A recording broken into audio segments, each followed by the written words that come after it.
안녕하세요. 6살 난 딸아이를 키우고 있는 30대 여성입니다. 익명의 힘을 빌려 제 이야기를 좀 해볼게요. 사람이 염치가 없어도 분수가 있지 제가 오래 산 것은 아니지만 저희 신우 같은 사람들은 살면서 처음 봤습니다. 솔직히 말할게요. 저도 그냥 평범한 사람일 뿐이지 제가 무슨 효녀심청이나 천사도 아니고 저라고 매번 좋아서 어머님께 잘해드린 것은 아니에요. 어떤 날은 어머님에 대한 사랑과 연민이 있기도 했지만 또 어떤 날은 그저 자식이기 때문에 며느리의 도리로. 단, 확실히 말할 수 있는 건 제 딴에는 어머님께 최선을 다했습니다. 그리고 그게 딱히 뭔가를 바라고 한 것도 아니에요. 아니, 까놓고 말해서 뭐 나올 거나 있어야 바라기라도 하지요. 유세 부리자고 생색내자고 한 일은 더더욱 아니었고요. 하지만 그래도 신우들이 사람이라면 어쨌든 피 한 방울 안 섞인 올케가 그렇게 자기 엄마한테 잘하는데 하다못해 입에 발린 말이라도 고맙다, 고생이 많다, 수고했다 한마디쯤은 해줄 수 있는 거 아닌가요? 남편과는 같은 직장을 다니던 동료의 소개로 만나게 되었습니다. 사귀는 동안에는 일단 제 성격이 남의 사생활에 크게 관심을 두는 편도 아니고 해서 남편의 가족관계라던가 경제적 배경 같은 것은 본격적으로 결혼 이야기가 나오기 전까지는 궁금해한 적도 없고 묻지도 않았네요. 솔직히 연애하는 동안에는 남편이란 사람 하나만 보고 만났거든요. 남편은 평범한 직장인으로 술, 담배도 하지 않고 취미생활이 운동인 건실한 청년이었어요. 게다가 재미있는 사람은 아니었지만 과묵하고 매사 행동에 신중했기 때문에 제 마음을 상하게 하는 일도 없었지요. 그러다가 만난 지 2년쯤 되던 해 남편이 먼저 결혼 이야기를 꺼냈습니다. 결혼 생각이 있으면 지금 하고 그게 아니면 헤어지는 게 좋지 않겠냐고 하더라고요. 프로포즈 치고는 낭만이라곤 하나도 없어서 당황스럽긴 했지만 평소에 남편답게 실없는 소리는 안 하는구나 싶대요.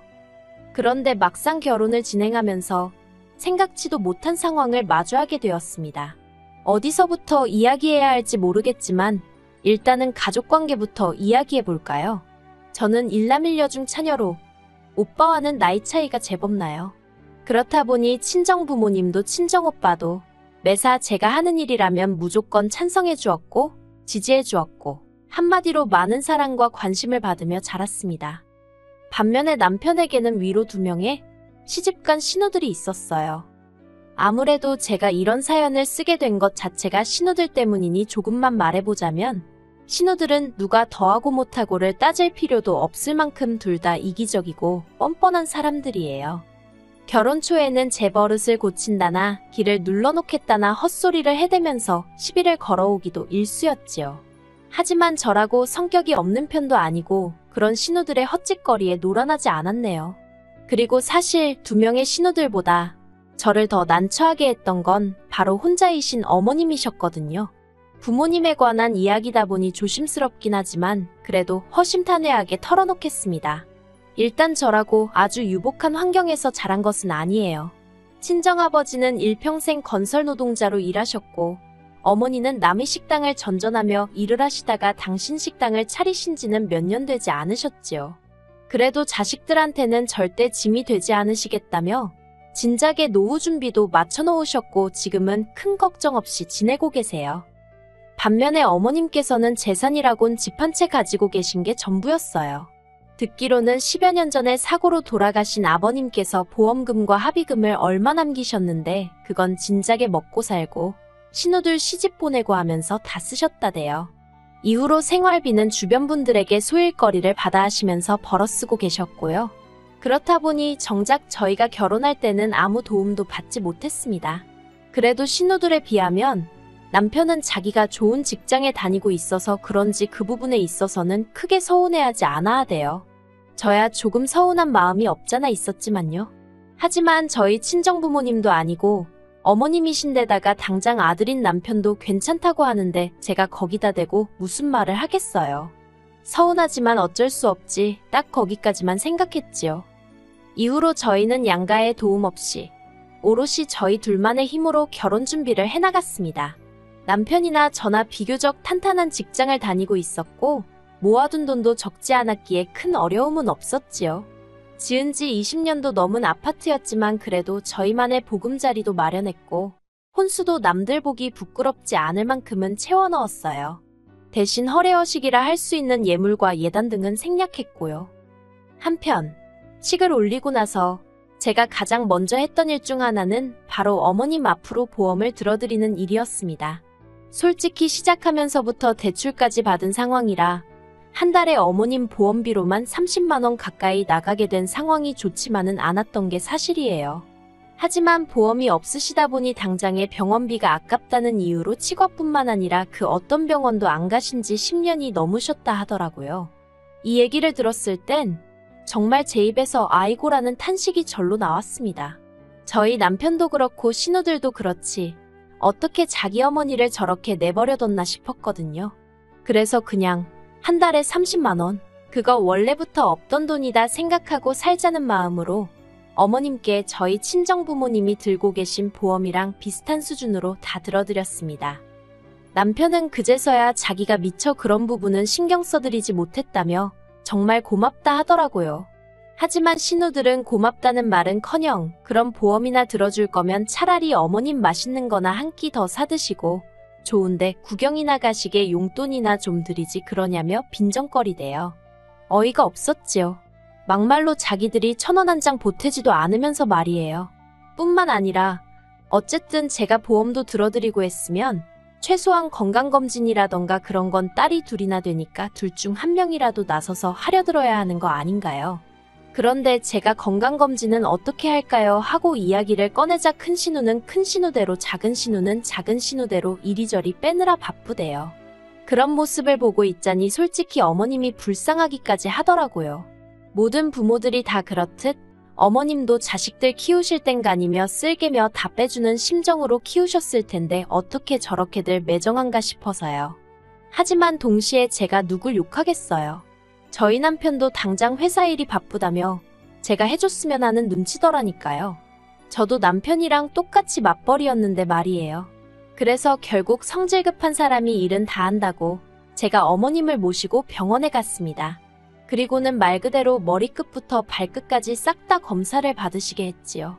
그리고 평소에 어머님께선 당신은 아무렇지도 않다, 멀쩡하다 하셨지만 결과는 좋지 않았어요. 당장 죽을 병은 아니었어도 여기저기 안 좋은 곳이 많았거든요. 의사 말로는 가족들이 지속적으로 관찰하고 도와드리면 당장은 아니어도 충분히 나아질 수 있다고 했지만 남편이나 신우들을 떠올렸을 때 그 사람들 중 누가 어머님을 지속적으로 관찰하고 보살펴드릴까 의구심이 들었네요. 그뿐만이 아니었습니다. 어머님의 치아 중 멀쩡한 건 정말 몇 개 있지도 않더라고요. 치석은 물론이고 흔들리고 심지어 빠진 이도 있는 걸 자식들 중 아무도 모르고 있었다는 게 너무 충격이었어요. 그래서 임플란트며 뭐며 10개도 넘는 이에 1,000만 원도 넘는 돈이 들어갔습니다. 말이 나와서 하는 말이지만 저도 사람인데 돈이 나갈 때는 스트레스를 꽤나 받았어요. 아무튼 그렇게 어머님이 돌아가시기 전까지 제가 어머님을 모시고 병원에 다녔고 그뿐만 아니라 평소에 식사는 어떻게 하시고 계신지, 아침에 운동은 하셨는지 누가 시킨 것은 아니지만 그냥 제가 자식된 마음으로 챙겨드렸네요. 친정부모님도 어머님께 잘하면 그 복이 전부 저에게 돌아올 것이라며 제 마음 편할 만큼 하라셨고요. 주변에서는 요새 저 같은 며느리가 어디 있냐 하기도 했고 아직 젊었던 제 친구들은 저더러 니 팔자 니가 꼬는 거라며 적당히 하라고 면박을 주기도 했지만요. 그렇게 하는 동안에도 신우들에게 좋은 소리라고는 눈꼽만큼도 들어본 적 없습니다. 신우들이 기껏 한다는 소리라곤 보험 좀 들어놓고 아주 본전을 찾는다며 대단하다고 비아냥거리는 게 전부였지요. 그때마다 남편이 나서서 신우더러 보험료는 어디 땅 파면 나오냐고 받아치긴 했지만 말이 나왔으니 말인데 언젠가 한번 따지고 보니까 한 달에 30만 원씩 2천만 원 넘게 저희 부부가 부담하고 있었더라고요. 그러다 어느 날이었어요. 어머님께서 저만 따로 부르시더니 제 손을 꼭 잡으시면서 당신하고 부동산에 좀 가자 하시는 거예요.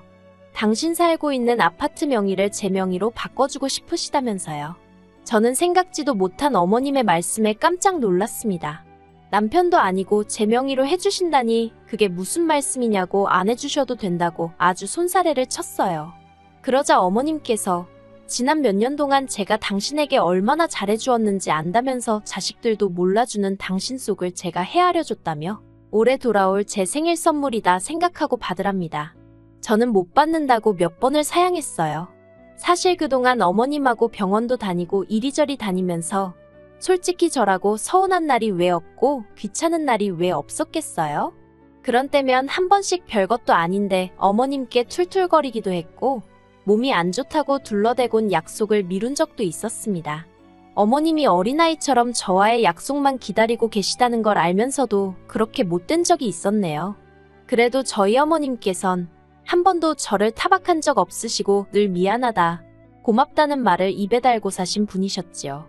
그리고 그 인사말만으로도 저는 충분히 감사했고요. 그 이상의 것은 한 번도 바라본 적이 없는데 집이라니 얼마나 놀랐는지 모릅니다. 그리고 몇 달이 지났을 때였어요. 어머님이 갑자기 쓰러지셨고 바로 병원으로 모셨습니다. 그리고 병원에서 진단하기를 어머님이 치매라고 하더라고요. 이제 겨우 70이셨는데 치매라니 눈앞이 깜깜하고 암담했습니다. 그동안 더 잘해드리지 못한 게 떠오르면서 어찌나 제 자신을 탓하게 되던지요.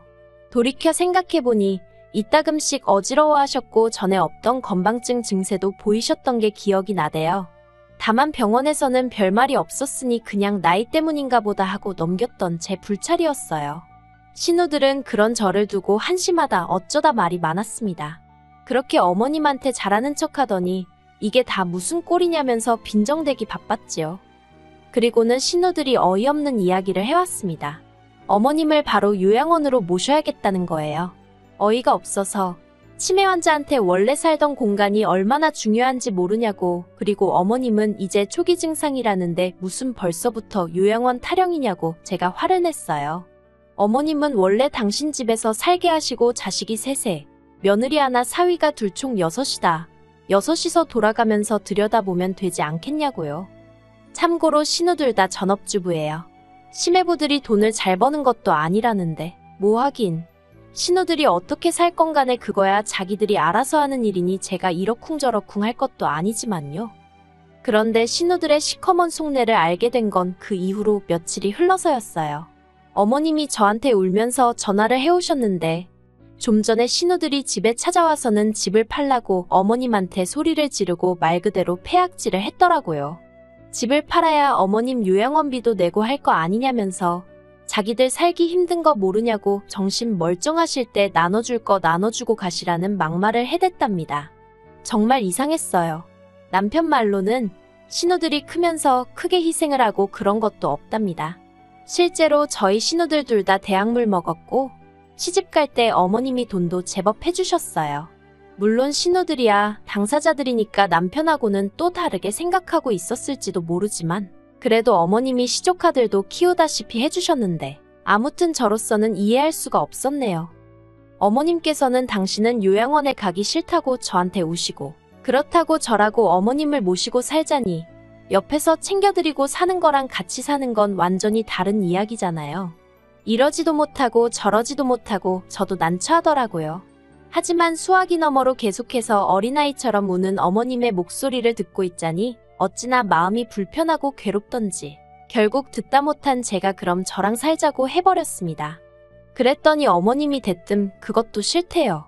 왜 저랑 사냐면서 그저 당신이 바라는 건 죽는 날까지 당신 집에서 살다 가는 거라나요.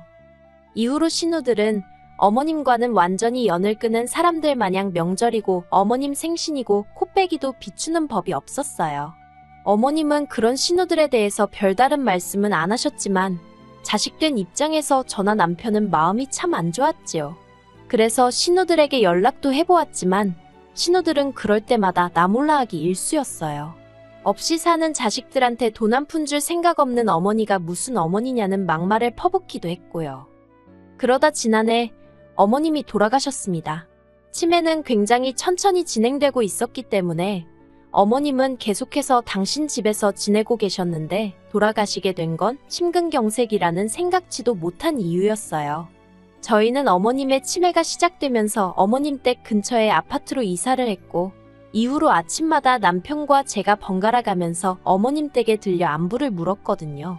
그런데 그날은 남편이 말하기를 뭔가 느낌이 좋지 않더래요. 평소와는 달리 초인종을 눌러도 반응이 없고 그래서 남편이 비밀번호를 누르고 들어가 보니 어머님이 침대에서 주무시듯 세상을 떠나신 걸 알게 되었다고요. 예상보다 너무 일렀던 이별 때문에 몹시 슬펐고 그렇게 경황 없이 어머님 장례를 치렀습니다. 하지만 그런 와중에도 신우들은 뭐가 그리 급한지 어머님 명의로 된 아파트를 빨리 정리를 하지 못해 안달이 돼요. 신우들은 자식들이 전부 다 동의를 해야 집을 처분할 수 있다면서 힘들어하는 저희를 하루가 멀다 하고 불러내고 연락하고 괴롭혀댔지요.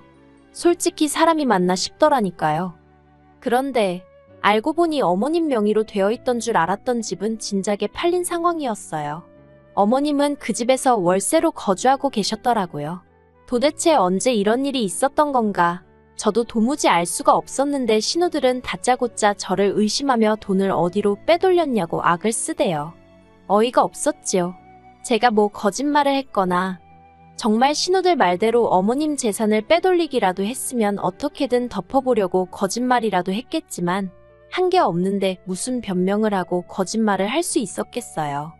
신우들은 저를 콩밥을 먹이네 어쩌네 난리도 아니었지만 저는 솔직히 뭐라고 짓거리든 귀에 들어오지 않았습니다. 그저 어머님이 돌아가신 게 그 집에서 살게 한 제 잘못 같고 어떻게든 진작에 모셔오지 않은 게 죄송하고 그랬거든요. 하지만 신우들의 경찰에 저를 신고하더니 급기야 고소까지 하고 난리도 아니었습니다. 저를 정말이지 어머님 재산이나 빼돌림 파렴치 안으로 몰아가는데 급급하더라고요. 하지만 당장 어머님과 저를 아는 사람들만 하더라도 빼돌려도 그 집 딸들, 그러니까 신우들이 빼돌리지 며느리는 그럴 사람이 아니라고 할 만큼 모든 게 저에게 유리한 상황이었어요. 무엇보다 저는 결백했고요. 그리고 결과는 당연히 신우들만 변호사 쓰고 어쩌고 하느라 헛돈 날렸지요. 하지만 저도 내심 도대체 어머님이 그 돈을 다 어디다 두고 가신 걸까 하고 궁금하긴 했네요. 그 비밀은 생각지도 못한 데서 알게 되었습니다. 남편이었어요. 신우의 말도 안 되는 소송이 마무리되고 나서야 남편이 저한테 1억 5천이 든 통장을 건네주더군요. 생각지도 못한 큰 금액이 든 통장에 이게 뭐냐고 물으니 어머님이 제 앞으로 남기신 거랍니다. 집을 주려고 했더니 도통 받질 않아서 남편에게 전해주라 하셨다고요. 이렇게 받으면 법적으로 문제가 되지 않냐 하니까 어머님 정신 온전하실 때 어느 정도 다 알아보고 해결해 두신 돈이라며 저더러 신경 쓸 거 없다대요. 그런 말까지 들으니 황당하고 놀란 마음도 마음이지만 어머님께 죄송한 마음이 더 커져서 말 그대로 눈물이 쏟아지대요. 사실 요즘 사람들이 하는 말이 효도는 셀프라느니 시부모는 남편 부모라고 남편이나 잘하면 되지 며느리는 그럴 거 없다 하잖아요. 그 말도 틀린 말은 아니겠지만 사실 시어머니는 시어머니대로 며느리는 며느리대로 서로 아껴주고 위해주면 그렇게 힘든 사이는 아니거든요. 적어도 저와 어머님은 그랬어요. 그래서 어머님이 그 큰 돈을 어떤 마음으로 남겨주신 건지 잘 알겠더라고요. 그 돈은 이후로도 지금까지 한 푼도 쓰지 못하고 들고만 있어요. 생전에 저희 딸을 그렇게 예뻐해 주셨으니 나중에 딸아이 등록금으로 쓸까 그런 생각 정도는 하고 있네요. 그리고 돈에 관해서는 신우들에겐 비밀로 할 생각이에요. 하늘에 계신 자기들 어머니 마음을 헤아리긴커녕 뺏어가지 못해 안달이 날 텐데. 솔직히 소송하는 동안 어찌나 기가 빨리고 힘들었던지 더는 인간으로 보이지도 않고 상종도 하기 싫거든요. 한편 남편에게는 고마운 마음뿐이에요. 사실 저한테 전해주지 않았다고 해도 저는 끝까지 몰랐을 거잖아요. 그래서 이 일을 계기로 남편과 제 사이는 더 끈끈해져서 평생을 서로 의지하고 살 수 있겠다는 확신이 드네요.